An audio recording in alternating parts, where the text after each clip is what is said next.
एक दिन हजरत शाह अब्दुल अजीज रहमतुल्लाह अलैह के पास एक अजीब और गरीब हुलिये वाला शख्स आया। उसका लिबास बहुत पुराना था, जैसे किसी पुराने दौर के अमीरों और बादशाहों का होता था। वो बैठा और उसने अपनी दास्तान सुनानी शुरू कर दी। हजरत, कभी मैं बहुत दौलतमंद था, नौकर चाकर, इज्जत व वकार, मगर किस्मत ने पलटा खाया, कारोबार तबाह हो गया और घर वालों ने भी मुंह फेर लिया। ताने और इल्जामात से तंग आकर एक दिन घर छोड़कर निकल पड़ा। चलते चलते एक मुसाफिर खाने तक पहुंच गया। वहां कुछ औरतें भी थीं जो बदकारी का धुंधा करती थीं। मैं भूख से निढाल था। एक औरत से खाना मांगा तो उसने बगैर कुछ कहे खाना दे दिया। खाने के बाद उसने पूछा, रात का क्या प्रोग्राम है? मैंने कहा, मेरे पास कुछ नहीं, बस उस खाने के बदले मजदूरी करवा लो। उस औरत ने मेरी हालत देखी और फिर मेरी पूरी कहानी सुनी। फिर वो मुझे अपने घर में ले गई। मैं डर गया कि ये तो बदकार औरत है, अब क्या होगा? मगर उसने एक छोटी सी थैली निकाली जिसमें 10 दिनार थे और कहा, ये पैसे मैंने अपनी मजदूरी से कमाए हैं, जिस्म बेचकर नहीं। ये मैंने अपने कफन के लिए बचा कर रखे थे, क्योंकि हराम की कमाई से कफन नहीं लेना चाहती थी। तुम ले जाओ, अगर वापस कर सको तो कर देना,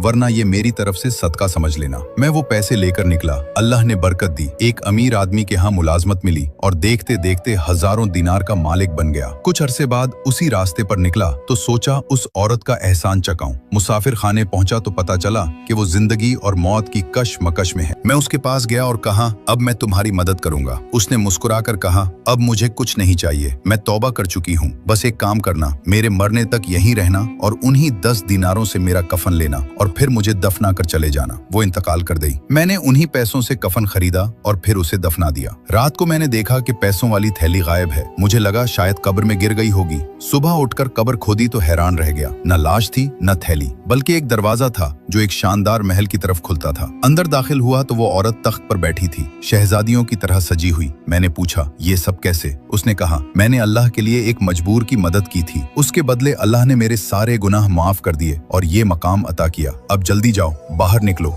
वरना जमाना बदल जाएगा। मैं जल्दी से बाहर निकला तो दुनिया ही बदल चुकी थी। इमारतें नई, लोगों के लिबास नए, सब कुछ अजनबी। एक बूढ़े आदमी से पूछा तो उसने कहा, हमारे दादा पर दादा बताते थे कि 300 साल पहले यहाँ एक शख्स कब्र में उतरा था और कभी वापस नहीं आया। मैं समझ गया कि मैं वही शख्स हूँ। ये सुनकर हजरत शाह अब्दुल अजीज रहमतुल्लाह अलैह ने फरमाया, तुम्हारे जमाने के सब लोग जा चुके हैं, अब तुम ऐसा करो, मक्का मुकर्रमा चले जाओ। वो शख्स मक्का चला गया और बाकी उम्र अल्लाह की इबादत में गुजार कर वहीं इंतकाल कर गया। इस कहानी से हमें ये सबक मिलता है कि गुनहगार की एक खालिस नेकी भी अल्लाह को इतनी पसंद आ सकती है कि वो उसकी बख्शिश का जरिया बन जाए।